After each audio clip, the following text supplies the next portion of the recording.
ಹರಿಕಥಾಮೃತ ಸಾರ ಗುರುಗಳ ಕರುಣದಿಂದ ಪನಿತು ಪೇಳುವೆ ಪರಮ ಭಗವದ್ಭಕ್ತರಿದನಾದರದಿ ಕೇಳುವುದು. ಕಡು ಕರುಣಿ ನೀನೆಂದರಿದು ಹೇರುಡಲ ನಮಿಸುವೆ ನಿನ್ನಡಿಗೆ ಬೆಂಬಿಡದೆ ಪಾಲಿಸು ಪರಮ ಕರುಣಾ ಸಿಂಧು ಎಂದೆಂದು. ನಡು ನಡುವೆ ಬರುತ್ತಿಪ್ಪ ವಿಘ್ನವ ತಡೆದು ಭಗವನ್ನಾಮ ಕೀರ್ತನೆ ನುಡಿದು ನುಡಿಸೆನ್ನಿಂದ ಪ್ರತಿ ದಿವಸದಲ್ಲಿ ಮರೆಯದಲೇ. 15ನೇ ಪದ್ಯ. ವ್ಯಾಧಿಯಿಂ ಪೀಡಿತ ಶಿಶುವಿಗೆ ಗುಡೋದಕವನೆರೆದದಕ್ಕೆ ಔಷಧ ತೇದು ಕುಡಿಸುವ ತಾಯಿಯೋಪಾದಿಯಲ್ಲಿ ಸರ್ವಜ್ಞ. ಬಾದರಾಯಣ ಭಕ್ತ ಜನಕ್ಕೆ ಪ್ರಸಾದ ರೂಪಕನಾಗಿ ಭಾಗವತಾದಿಯಲ್ಲಿ ಪೇಳಿದನು ಧರ್ಮಾದಿಗಳೇ ಫಲವೆಂದು. ನೋಡ್ರಿ ಹೇಳ್ತಾ ಇದೆ, ಮಗುವಿಗೆ ರೋಗ ಬಂದಿದೆ, ತಾಯಿ ಅದಕ್ಕೆ ಔಷಧ ಕೊಡಿಸ್ಬೇಕಾಗಿದೆ. ಅದು ಕಹಿ ಔಷಧವನ್ನು ಕುಡಿಯೋದಿಲ್ಲ. ಅದಕ್ಕೆ ಅವಳು ಏನು ಮಾಡ್ತಾಳೆ, ಮೊದಲು ಬೆಲ್ಲದ ನೀರನ್ನು ಅಥವಾ ಸ್ವಲ್ಪ ಸಕ್ಕರೆಯನ್ನು ಅದಕ್ಕೆ ತಿನ್ನಿಸಿ ಅದೇನು ಮಾಡುತ್ತೆ, ಓಹೋ ಸಿಹಿ ಇದೆ ಅಂತ ಹೇಳಿ ಔಷಧವನ್ನು ಕುಡಿಯುತ್ತೆ. ವ್ಯಾಧಿಯಿಂ ಪೀಡಿತ ಶಿಶುವಿಗೆ, ರೋಗದಿಂದ ಪೀಡಿತವಾಗಿರುವಂತಹ ಮಗುವಿಗೆ ಗುಡೋದಕ ಅಂದರೆ ಬೆಲ್ಲದ ನೀರನ್ನು, ಉದಕ ನೀರು, ಗುಡ ಅಂದರೆ ಬೆಲ್ಲದ ನೀರನ್ನು ನೆರೆದದಕ್ಕೆ ಕುಡಿಸಿ ಔಷಧವನ್ನು ಆಮೇಲೆ ತೇದಿ, ಆಯುರ್ವೇದಿಕ ಔಷಧಗಳು ತೇದಿ ಕೊಡ್ತಾ ಇರ್ತಾರೆ, ಅದನ್ನು ಕೊಡ್ತಾ ಇರುವಂತೆ ತಾಯಿಯ ಅತ್ತೆ ಪರಮಾತ್ಮ ಸರ್ವಜ್ಞನಾಗಿರುವಂತಹ ಸರ್ವೋತ್ತಮನಾಗಿರುವಂತಹ ಬಾದರಾಯಣ ವೇದವ್ಯಾಸ ದೇವರು ಭಕ್ತರಿಗೆ ಪ್ರಸಾದ ರೂಪಕನಾಗಿ ತನ್ನ ಭಕ್ತರಿಗೆ ಪ್ರಸಾದ ಕೊಡುವ ರೂಪದಿಂದ ನೋಡಿರಿ ಭಾಗವತವನ್ನು ಹೇಳಿದ್ದಾನೆ. ಆ ಭಾಗವತದ ಶ್ರವಣ ಅದು ನಮಗೆ ಪರಮಾತ್ಮನ ಪ್ರಸಾದಕ್ಕೆ ಕಾರಣವಾಗತ್ತೆ, ಪರಮಾತ್ಮ ಅನುಗ್ರಹ ಮಾಡುವುದಕ್ಕೆ ಕಾರಣ ಆಗುತ್ತೆ.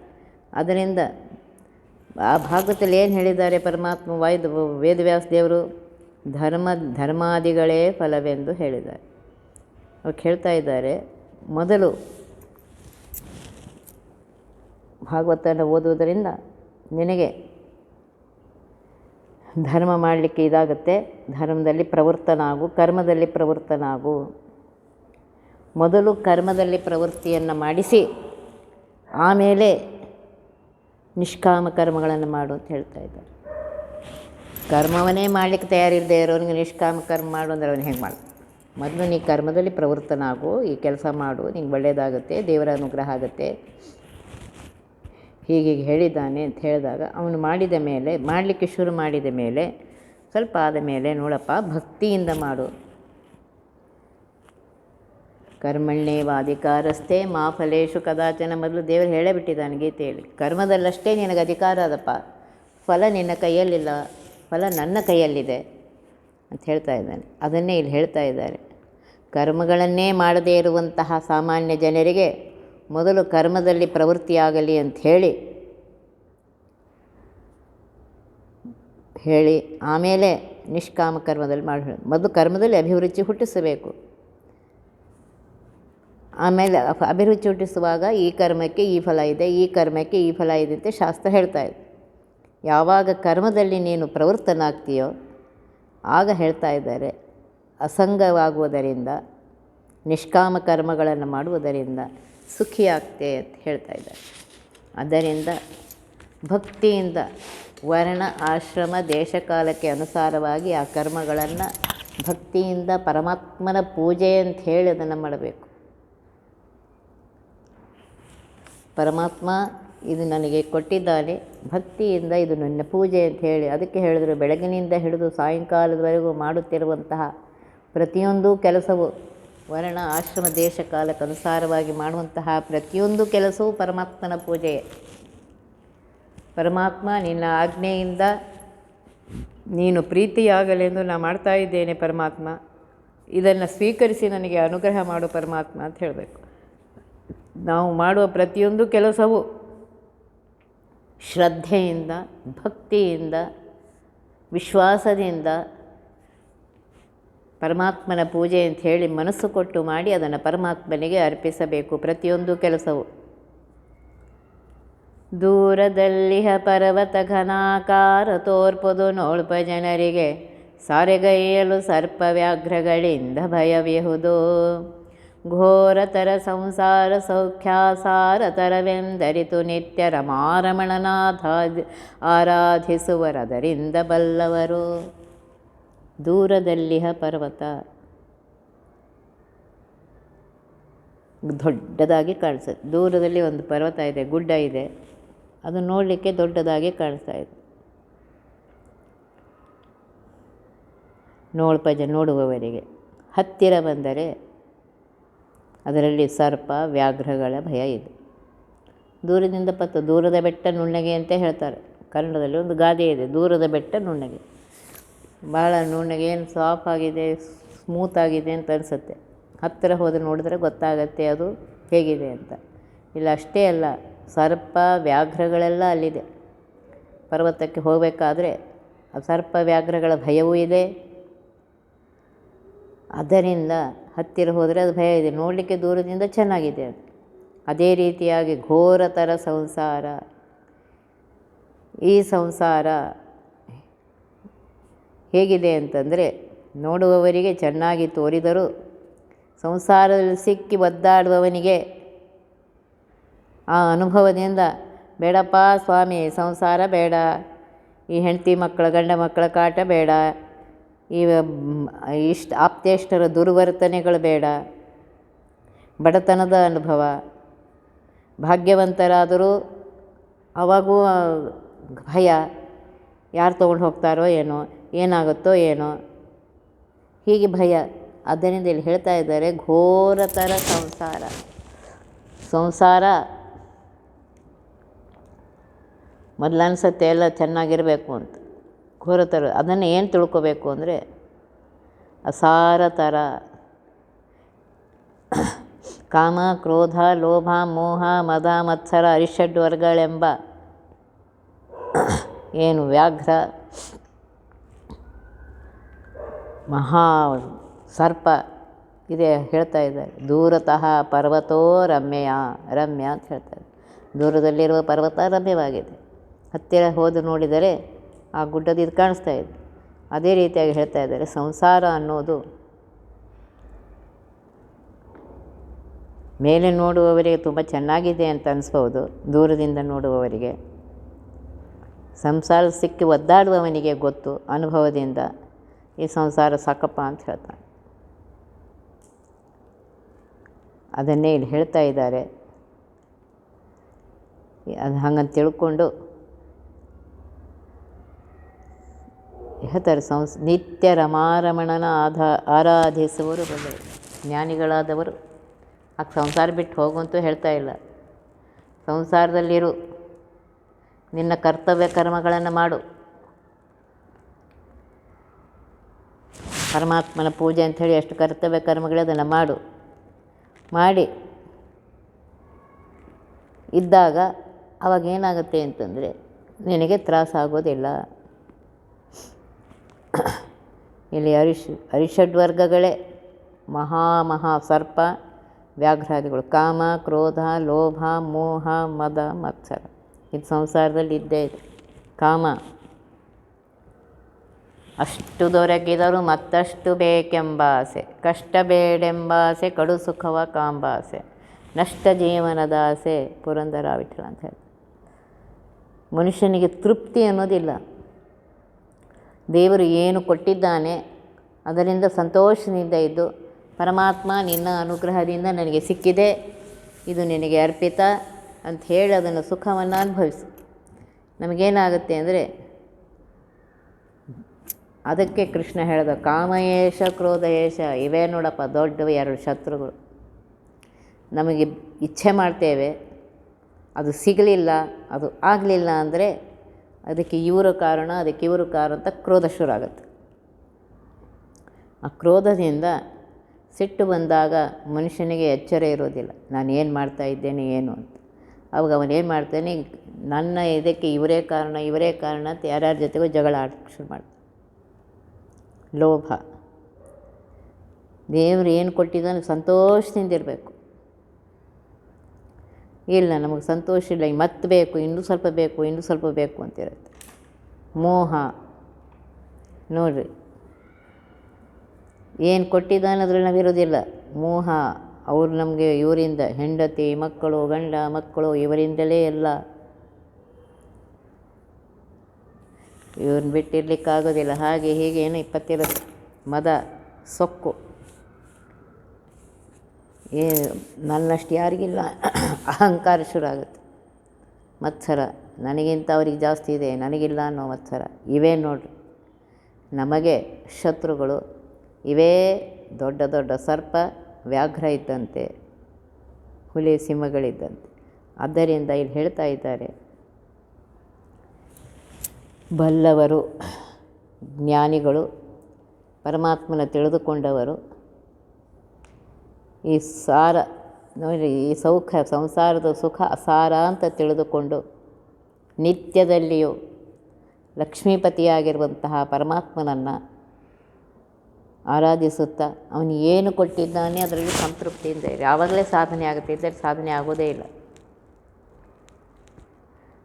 ಯಾಕೆಂದರೆ ಯಾವುದಿಲ್ಲ ಅದನ್ನು ಗಳಿಸ್ಬೇಕು, ಅದನ್ನು ಪಡಿಬೇಕು, ಅದನ್ನು ಪಡಿಬೇಕಾದರೆ ದುಡ್ಡು ಬರಬೇಕು, ಅದಕ್ಕೋಸ್ಕರ ದುಡಿಬೇಕು, ಅದು ಬಂದ ಮೇಲೆ ಇನ್ನೊಂದು. ಹೀಗಾಗಿ ಇಲ್ಲಿ ಇದರೊಳಗೆ ಪರಮಾತ್ಮನ ಧ್ಯಾನ ಮಾಡುವುದಕ್ಕೆ, ಅವನ ಭಜನೆ ಮಾಡುವುದಕ್ಕೆ, ಅವನ ಉಪಾಸನೆ ಮಾಡುವುದಕ್ಕೆ ಸಮಯವೇ ಇಲ್ಲ. ಆದ್ದರಿಂದ ಏನು ಕೊಟ್ಟಿದ್ದಾನೆ ಅದರಿಂದ ಸಂತೃಪ್ತಿಯಿಂದ ಇದ್ದು ಅನುಭವಿಸಬೇಡ ಅಂತ ಹೇಳ್ತಾ ಇಲ್ಲ. ಏನು ಕೊಟ್ಟಿದ್ದಾನೆ ಅದನ್ನು ಅನುಭವಿಸು. ಅವನು ಕೊಟ್ಟಿದ್ದು, ಅವನ ಅನುಗ್ರಹದಿಂದ ಸಿಕ್ಕಿದ್ದು, ಇದು ಅವನಿಗೆ ಸಮರ್ಪಿತ ಅಂತ ಹೇಳಿ ಅನುಭವಿಸಬೇಡ ಅಂತ ಹೇಳಿಕತ್ತಿಲ್ಲ. ಆದರೆ ನಾವೇನು ಮಾಡ್ತಾ ಇದ್ದೇವೆ ಅಂತಂದರೆ, ಅಷ್ಟು ದೊರಕಿ ಮತ್ತು ಇನ್ನೂ ಬೇಕು ಅಂತೇವೆ. ಏನು ಸಿಕ್ಕಿದೆ ಹೇಳು, ಅದನ್ನು ಅನುಭವಿಸು, ಇನ್ನೊಬ್ಬರನ್ನ ನೋಡಲಿಕ್ಕೆ ಹೋಗಬೇಡ. ಹೆಂಗಸರು ಪರಪುರುಷರನ್ನು ನೋಡಿ ನನ್ನ ಗಂಡ ಹಾಗಿಲ್ಲ ಅನ್ನೋದು ಮಹಾಪಾಪ. ಗಂಡಸರು ಪರಪತ್ನಿಯರು ನೋಡಿ ನನ್ನ ಹೆಂಡತಿ ಹಾಗಿಲ್ಲ ಅನ್ನೋದು ಮಹಾಪಾಪವೇ. ನಿನಗೆ ಏನು ಸಿಕ್ಕಿದೆ ಅದರಲ್ಲಿ ಸಂತೋಷದಿಂದಿರು. ನನ್ನ ಕರ್ಮಕ್ಕನುಸಾರವಾಗಿ, ನನ್ನ ಯೋಗ್ಯತೆಗನುಸಾರವಾಗಿ ಮೊದಲೇ ಪರಮಾತ್ಮ ನಿಶ್ಚಯ ಮಾಡಿ ಇಟ್ಟಿದ್ದಾನೆ, ಅದೇ ಸಿಗ್ತಾಯಿದೆ. ಇದರಿಂದ ಏನಾಗುತ್ತೆ ಅಂತಂದರೆ, ಪಾಪದ ಹಾದಿಗೆ ಹೋಗ್ತೇವೆ, ಮಾಡಬಾರದು ಪಾಪಗಳನ್ನ ಮಾಡ್ತೇವೆ. ಮಾಡಿ ಆ ಪಾಪದ ಪರಮಾತ್ಮ ಹೇಳಿದ್ದಾನೆ, ನಾನು ಮಾಡಿದ ಕರ್ಮದ ಫಲವನ್ನು ನಾನು ಅನುಭವಿಸ್ಲಿಕ್ಕೇ ಬೇಕು, ಬಿಡೋದಿಲ್ಲ ಪರಮಾತ್ಮ. ಆದ್ದರಿಂದ ಧರ್ಮ ಮಾರ್ಗದಲ್ಲಿ ಇದ್ದು ಪರಮಾತ್ಮ ಏನು ಕೊಟ್ಟಿದ್ದಾನೆ ಅದರಲ್ಲಿಯೇ ಸಂತೋಷದಿಂದ ತೃಪ್ತಿಯಿಂದ ಇದ್ದು ಆಗಲೇ ಸಾಧನೆ ಆಗುತ್ತೆ, ಇಲ್ಲದಿದ್ದರೆ ಸಾಧನೆ ಆಗೋದಿಲ್ಲ. ಇದನ್ನು ಮೊದಲು ತಿಳ್ಕೊ. ಈ ಅರಿಷಡ್ ವರ್ಗಗಳನ್ನು, ಕಾಮ ಕ್ರೋಧ ಲೋಭ ಮೋಹ ಮದ ಮತ್ಸರ ಇವುಗಳನ್ನು ಬಿಡು. ಇವುಗಳಲ್ಲಿ ಸಿಕ್ಕಿ ಒದ್ದಾಡಬೇಡ. ಪರಮಾತ್ಮ ಏನು ಕೊಟ್ಟಿದ್ದಾನೆ ಅದರಲ್ಲಿಯೇ ಸಂತೋಷದಿಂದಿದ್ದು ಅವನಿಂದ ಸಿಕ್ಕಿದೆ, ಇದು ಅವನಿಗೆ ಅಂಥೇಳಿ ಸಂತೋಷ, ಆವಾಗಲೇ ಸಾಧನೆ ಆಗುತ್ತೆ.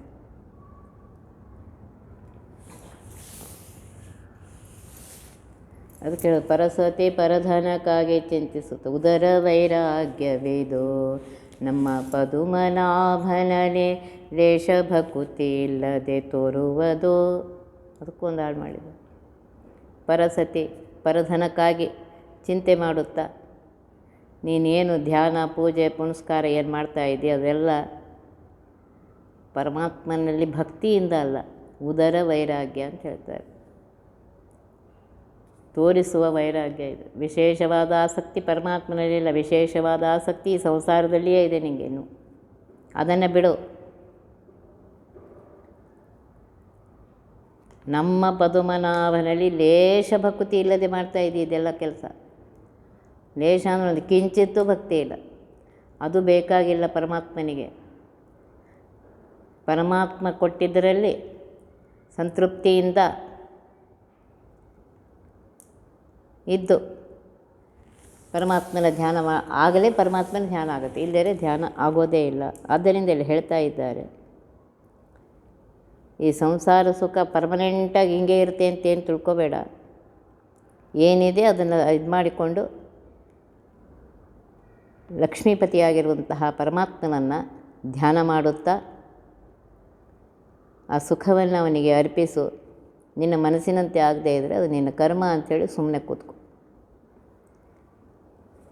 ಕೆಸರ ಘಟಗಳ ಮಾಡಿ ಬೇಸಿಗೆ ಬಿಸಿಲೊಳಗೆಟ್ ಒಣಗಿಸಿದರದು ಘನರಸವು ತುಂಬಲು ಬಹುದೇ ಸರ್ವ ಸ್ವತಂತ್ರ ನಾನೆಂಬ ಪಶುಪನರನೇನು ಮಾಳ್ಪ ಅಶನದಾನ ಸ್ನಾನ ಕರ್ಮಗಳು ಸರಿಪೋಪು ಬರಿದೆ ದೇಹಾಯಾಸವನೆ ಕೊಟ್ಟು. ಇಂತಹ ಒಳ್ಳೆ ದೃಷ್ಟಾಂತಗಳನ್ನ ಕೊಟ್ಟೆ ಜಗನ್ನಾಥದಾಸರು ನಮಗೆ ಸರಿಯಾದ ಅರ್ಥವನ್ನು ತಿಳಿಸ್ತಾ ಇದ್ದಾರೆ. ಕೆಸರ ಘಟಗಳ ಮಾಡಿ, ಹಸಿ ಮಣ್ಣಿನಿಂದ, ಕೆಸರು ಅಂದರೆ ಹಸಿ ಮಣ್ಣು, ಹಸಿ ಮಣ್ಣಿನಿಂದ ಗಡಿಗೆ ಮಡಿಕೆಗಳನ್ನು ಮಾಡಿ ಅದನ್ನು ಸೂರ್ಯನ ಬಿಸಿಲಿನಲ್ಲಿ ಇಟ್ಟು ಒಣಗಿಸಿ ಅದರಲ್ಲಿ ನೀವು ನೀರನ್ನು ಹಾಕಿ ಅಥವಾ ಯಾವುದೋ ಒಂದು ರಸವನ್ನು ಹಾಕಿದರೆ ಅದು ತುಂಬೋದಿಲ್ಲ, ಹೊಟ್ಟೋಗುತ್ತೆ. ಮಡಿಕೆನೂ ಸೀಳತ್ತೆ, ಹೊಟ್ಟೋಗುತ್ತೆ. ಆ ಮಡಿಕೆನೇನು ಮಾಡಬೇಕು, ಆವಿಯ ಬೆಂಕಿಯಲ್ಲಿ ಹಾಕಿ ಸುಟ್ಟು ಆಮೇಲೆ ಅದರಲ್ಲಿ ಹಾಕಿದರೆ ಅದರಲ್ಲಿ ನೀರು ತುಂಬಿಕೊಳ್ಳುತ್ತೆ. ಅದನ್ನು ಬಿಟ್ಟು ನಾನೇ ಸರ್ವತಂತ್ರ ಸ್ವತಂತ್ರ, ನಾನೇ ಸರ್ವಶ್ರೇಷ್ಠ, ನನ್ನಿಂದಲೇ ನಡೀತಾ ಇದೆ, ನಾ ಇಲ್ಲದೇ ಇದ್ದರೆ ನಡೆಯೋದೇ ಇಲ್ಲ, ಈ ಪ್ರಪಂಚ ಯಾರಿಲ್ಲದೆ ಇದ್ರೂ ನಡೆಯುತ್ತೆ, ಎಲ್ಲ ನಡೀತಾ ಇರೋದು ಅವನಿಂದ, ನಾನು ಇಲ್ಲದೇ ಇದ್ರೂ ನಡೆಯೋದಿಲ್ಲ ಅನ್ಬೇಡಿ, ಇನ್ನೂ ಚೆನ್ನಾಗೇ ನಡಿಬೋದು. ನಾನು ಯಾವಾಗಲೂ ಅದು ಹೇಳ್ತೀನಿ, ನಾನು ಇಲ್ಲದೇ ಇದ್ದರೆ ಇನ್ನೂ ಚೆನ್ನಾಗಿ ನಡೆಯುತ್ತೆ, ಮಸ್ತಾಗಿ ಫಸ್ಟ್ ಕ್ಲಾಸಾಗಿ ಇನ್ನೂ ಚೆನ್ನಾಗಿ ಅಡುಗೆ ಮಾಡ್ಕೊಂಡು ಎಲ್ಲ ಮಾಡ್ಕೊಂಡು ಉಂಡು ಆರಾಮಿರ್ತಾರೆ ಅವರು. ಅದರಿಂದ ನನ್ನಿಂದ ಅನ್ನೋದು ಬಿಟ್ಬಿಟ್ರಿ, ಎಲ್ಲ ನಿನ್ನಿಂದ, ಪರಮಾತ್ಮ ನಿನ್ನಿಂದ, ಇದು ನೆನ್ಪಿಟ್ಕೊಳ್ಬೇಕು.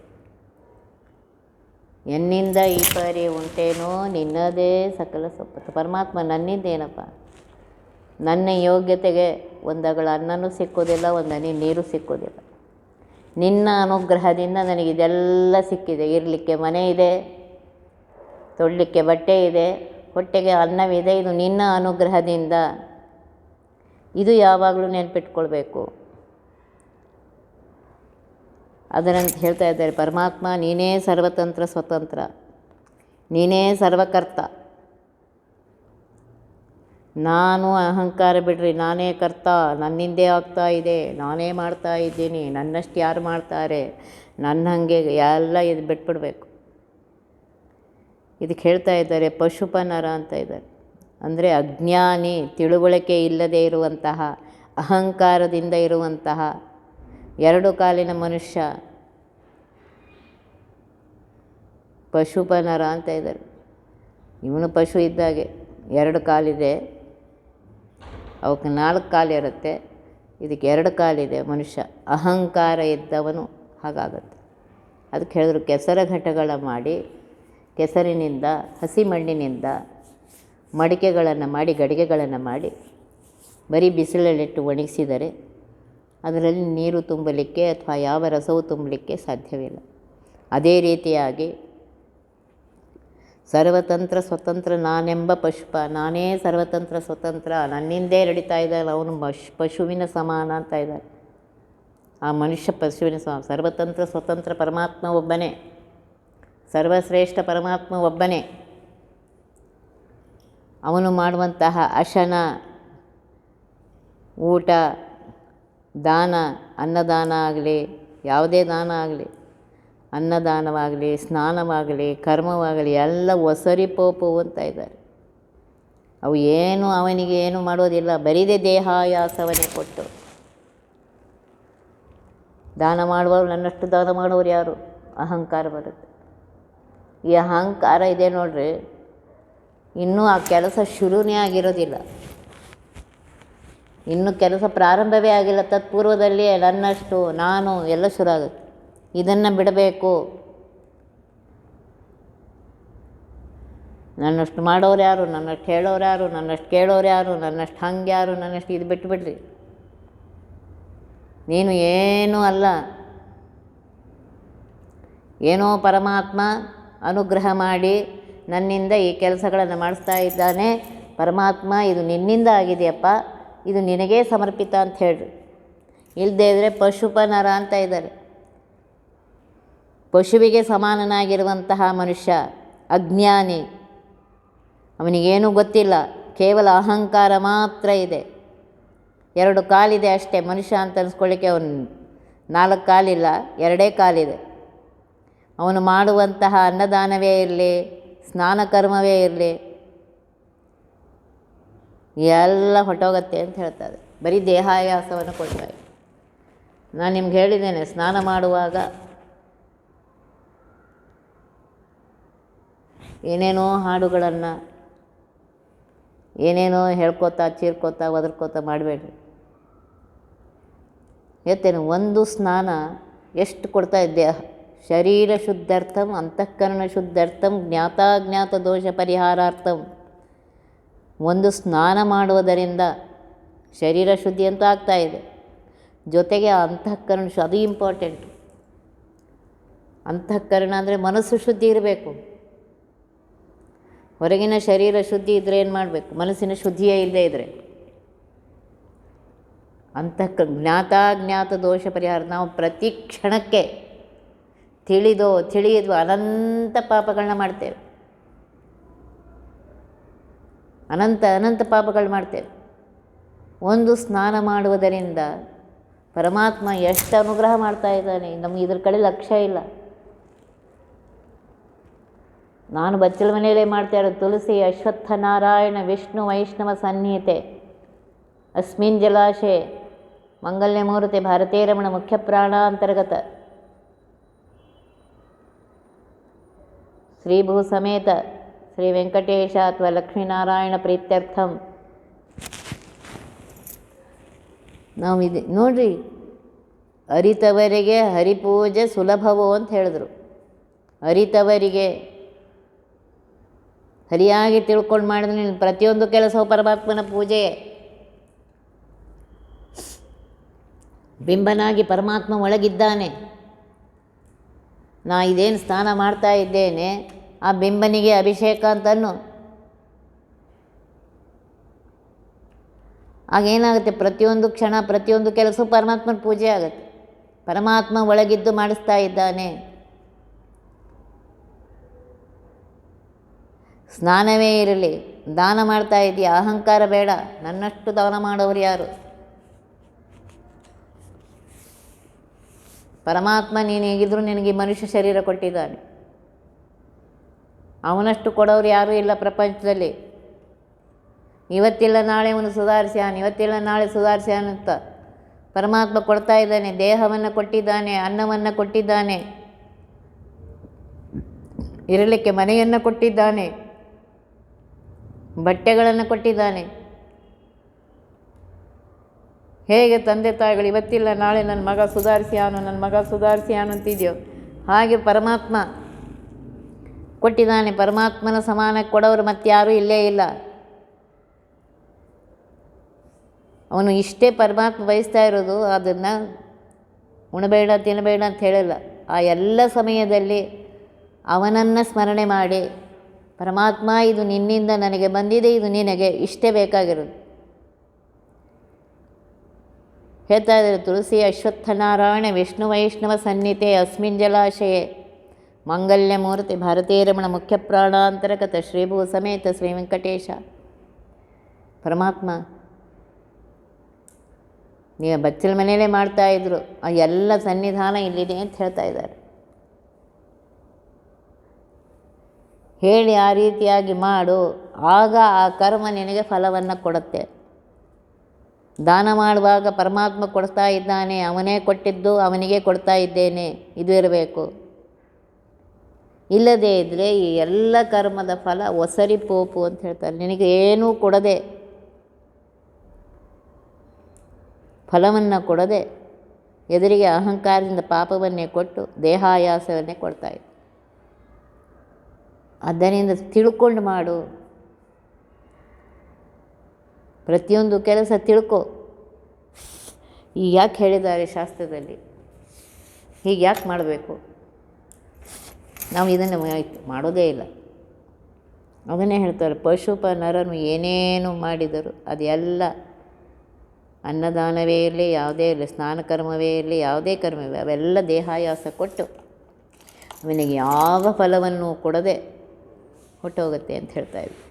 ಆದ್ದರಿಂದ ನೆನ್ಪಿಟ್ಕೊಳ್ರಿ, ಹೇಗೆ ಮಡಿಕೆಗಳನ್ನು ಬರೀ ಬಿಸಿಲಲ್ಲಿ ಒಣಗಿಸಿದರೆ ಇಲ್ಲೋ, ಆವಿಯ ಬೆಂಕಿಯಲ್ಲಿ ಸುಟ್ಟು ಇದು ಮಾಡಿದಾಗಲೇ ಅದು ಗಟ್ಟಿಯಾಗಿರುತ್ತೆ, ಅದರಲ್ಲಿ ನೀರನ್ನು ರಸಗಳನ್ನು ಹಿಡ್ಕೊಳ್ಳುತ್ತೆ.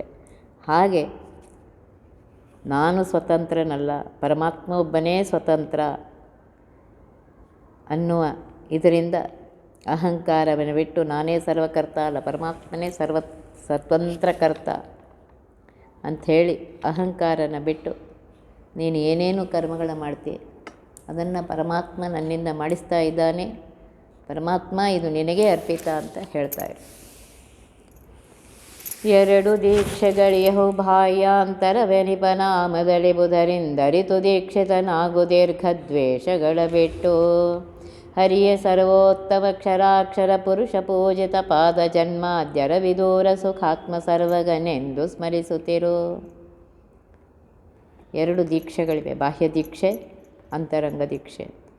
ಬಾಹ್ಯ ದೀಕ್ಷೆ ಯಾವುದು ಅಂತಂದರೆ ಸ್ನಾನಾದಿಗಳನ್ನ ಮಾಡೋದು, ವಸ್ತ್ರಗಳನ್ನ ಧರಿಸೋದು, ದೇಹಾಲಂಕಾರ ಮಾಡೋದು, ಏಕಾದಶಿ ಇತ್ಯಾದಿ ಉಪವಾಸ ವ್ರತಾದಿಗಳನ್ನ ಮಾಡೋದು, ಇವೆಲ್ಲ ಬಾಹ್ಯ ದೀಕ್ಷೆಗಳು. ಅಂತರಂಗ ದೀಕ್ಷೆ ಅಂದರೆ ತಾರತಮ್ಯ, ಪಂಚಭೇದಗಳು, ಶ್ರವಣ ಮನನಾದಿಗಳಿಂದ ಹರಿ ಸರ್ವೋತ್ತಮ, ಅವನೇ ನನ್ನ ಬಿಂಬ, ಅವನೇ ಸ್ವತಂತ್ರ ಕರ್ತ, ಅವನೇ ಸರ್ವ ಪ್ರೇರಕ, ಸರ್ವ ಇಷ್ಟಗಳನ್ನು ಕೊಡುವವನು ಅವನೇ, ಅವನೇ ನನ್ನ ಸ್ವಾಮಿ, ಅವನೇ ಸರ್ವರ ಸ್ವಾಮಿಯೂ ಆಗಿದ್ದಾನೆ, ನನ್ನ ಸ್ವಾಮಿಯೂ ಆಗಿದ್ದಾನೆ, ಅನಂತ ಜ್ಞಾನಾನಂದ ಪೂರ್ಣನಾಗಿದ್ದಾನೆ. ಸಕಲ ಕಾಲದಲ್ಲಿ ಸರ್ವತ್ರದಲ್ಲಿ ಪರಮಾತ್ಮನೇ ನನ್ನ ರಕ್ಷಕ. ಇದು ನಿಶ್ಚಯವಾಗಿರಬೇಕು. ಇದನ್ನು ತಿಳಿಬೇಕಾಗಿದ್ದರೆ ಜ್ಞಾನಿಗಳ ಹತ್ರ ಹೋಗಿ ಅದನ್ನು ಸರಿಯಾಗಿ ತಿಳಿದುಕೊಂಡು ದೀಕ್ಷಿತನಾಗಬೇಕು. ದೀರ್ಘದ್ವೇಷ ಅಂತ ಇದ್ದಾರೆ, ದೀರ್ಘದ್ವೇಷವನ್ನು ಬಿಟ್ಟು ಅಂತ ಇದ್ದಾರೆ. ಅಂದರೆ ಪರಮಾತ್ಮನಲ್ಲಿ, ಅವನ ಭಕ್ತರಲ್ಲಿ ದ್ವೇಷವನ್ನು ಮಾಡಬೇಡಿ. ಯಾವಾಗಲೂ ನೆನ್ಪಿಟ್ರೆ ನಾವು ಪರಮಾತ್ಮನೇ ಸರ್ವೋತ್ತಮ ಎಲ್ಲ ಅಂತೀವಿ, ಆದರೆ ಪರಮಾತ್ಮನ ಭಕ್ತರ ಕಂಡ್ರೆ ನಮಗೆ ದ್ವೇಷ. ಅದನ್ನು ಮಾಡಿದ್ರು ಪರಮಾತ್ಮ, ಯಾಕೆಂದರೆ ಪರಮಾತ್ಮನ ಭಕ್ತರು ಪರಮಾತ್ಮನಿಗೆ ಮಕ್ಕಳಿದ್ದಂತೆ. ಪರಮಾತ್ಮನ ಭಕ್ತರ ದ್ವೇಷವನ್ನು ಸರ್ವಥಾ ಎಂದು ಯಾವ ಕಾಲಕ್ಕೂ ಮಾಡಬೇಡಿ. ಪರಮಾತ್ಮ ಇದನ್ನು ಅವನಿಗಿಷ್ಟವಾಗೋದಿಲ್ಲ, ಇದನ್ನು ನೆನ್ಪಿಟ್ಕೊಳ್ಳಿ. ಅದಕ್ಕೆ 2 ದೀಕ್ಷೆಗಳು, ಬಾಹ್ಯ ದೀಕ್ಷೆ, ಅಂತರಂಗ ದೀಕ್ಷೆ. ಬುಧರಿಂದ ಅರಿತು ಜ್ಞಾನಿಗಳ ಹತ್ರ ಹೋಗಿ ಕೇಳು, ಬಾಹ್ಯ ದೀಕ್ಷೆ ಅಂದರೆ ಏನಪ್ಪ, ಅಂತರಂಗ ದೀಕ್ಷೆ ಅಂದ್ರೇನು. ಅವ್ರು ಹೇಳ್ತಾರೆ, ಬಾಹ್ಯ ದೀಕ್ಷೆ ಅಂದರೆ ಸ್ನಾನಾದಿಗಳು. ಸ್ನಾನ ಮಾಡುವಾಗ ಸುಮ್ಮನೆ ಮೈ ಮೇಲೆ ನೀರು ಸುರ್ಕೊಂಬರಬೇಡ. ಆ ಸ್ನಾನದಿಂದ ನಿನಗೆ ಎಷ್ಟು ಲಾಭ ಇದೆ. ಬಿಂಬಕ್ಕೆ ಇದು ಅಭಿಷೇಕ ಅಂತ ಹೇಳಿ ಅನೇಕ ತಪ್ಪುಗಳನ್ನು ಮಾಡಿರ್ತೇವೆ. ಕ್ಷಣ ಕ್ಷಣಕ್ಕೆ ಅನಂತ ತಪ್ಪುಗಳು ಮಾಡ್ತೇವೆ. ಆ ಎಲ್ಲ ತಪ್ಪುಗಳನ್ನ ಪರಮಾತ್ಮ ಪರಿಹಾರ ಮಾಡು ಅಂತ ಹೇಳಿ ಶರೀರ ಶುದ್ಧಿಯನ್ನು ಮಾಡು, ಅಂತರಂಗದ ಶುದ್ಧಿಯನ್ನು ಮಾಡು ಅಂಥೇಳಿ ಆ ಸ್ನಾನವನ್ನು ಮಾಡಬೇಕು.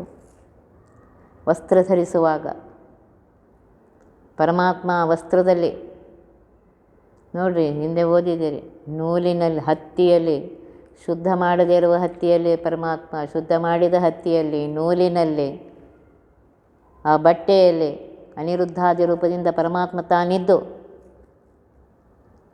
ಎಷ್ಟು ಪ್ರತಿ ಕ್ಷಣಕ್ಕೆ ಅವನು ನಮ್ಮ ಜೊತೆಗಿದ್ದಾನೆ. ಆ ವಸ್ತ್ರವನ್ನು ಧರಿಸ್ತಾ ಇದ್ದೆ, ಆ ವಸ್ತ್ರದಲ್ಲಿ ಪರಮಾತ್ಮ ತಾನಿದ್ದು ನಮಗೆ ಮರ್ಯಾದೆಯನ್ನು ತಂದು ಕೊಡ್ತಾ ಇದ್ದಾರೆ. ದೇಹಾಲಂಕಾರ ಮಾಡ್ಕೋತಾ ಇದ್ದೆ, ಆ ದೇಹಾಲಂಕಾರ ಮಾಡಿಕೊಳ್ಳುವಂತಹ ಅಲಂಕಾರ ವಸ್ತುಗಳನ್ನು ತೆಗೆದುಕೊಳ್ಳುವಂತಹ ಶಕ್ತಿಯನ್ನು ಕೊಟ್ಟವನು ಅವನೇ, ಆ ಅನುಗ್ರಹ ಮಾಡಿದವನು ಅವನೇ. ಈ ದೇಹ ರಥಕ್ಕೆ, ಇದು ವಿಷ್ಣುವಿನ ರಥ, ಪರಮಾತ್ಮನ ರಥ ದೇಹ. ಅದಕ್ಕೆ ಅಲಂಕಾರ ಮಾಡಿಕೊಳ್ಳುವಾಗ ಪರಮಾತ್ಮ ಇದು ನಿನಗೆ ಅಂತ ಹೇಳು, ಅಹಂಕಾರ ಬಿಡು.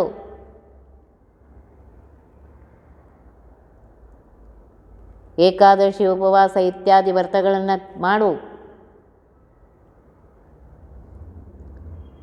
ಅಂತರಂಗ ದೀಕ್ಷೆ, ಶ್ರವಣ ಮನನ ಇದನ್ನು ಮಾಡಬೇಕು. ಪರಮಾತ್ಮ ಸರ್ವೋತ್ತಮ,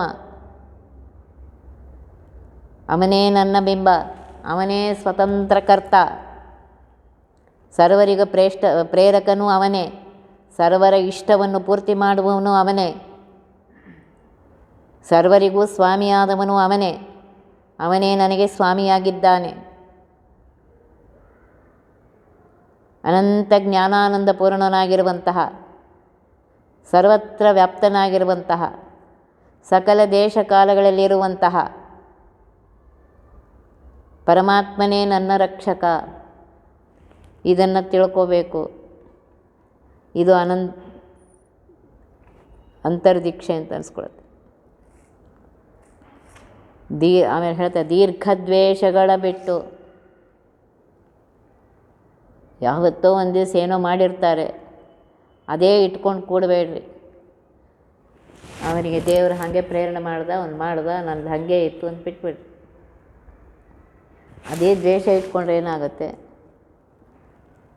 ಬೆಳ್ಕೊತ್ತು ಹೋಗಿ ಮನಸ್ಸು ಹೊಲಸೆದ್ದು ಮಾಡಬಾರ್ದ ಕರ್ಮಗಳನ್ನು ಮಾಡ್ತಾರೆ. ಅದನ್ನು ಬಿಡಬೇಕು. ಹರಿಯೇ ಸರ್ವೋತ್ತಮ, ಪರಮಾತ್ಮನೇ ಸರ್ವೋತ್ತಮನಾಗಿದ್ದಾನೆ. ಕ್ಷರಾಕ್ಷರ ಪುರುಷ ಪೂಜಿತ ಪಾದ. ಅಕ್ಷರಳಾಗಿರುವಂತಹ ಮಹಾಲಕ್ಷ್ಮೀ ದೇವಿಯಿಂದಲೂ, ಕ್ಷರರಾಗಿರುವಂತಹ ಬ್ರಹ್ಮಾದಿ ದೇವತೆಗಳಿಂದಲೂ ಪೂಜಿತನಾಗಿದ್ದಾನೆ ಈ ಪರಮಾತ್ಮ. ಜನ್ಮಾದ್ಯರವಿದೂರ, ಅವನಿಗೆ ಜನ್ಮಗಳು ಇಲ್ಲ.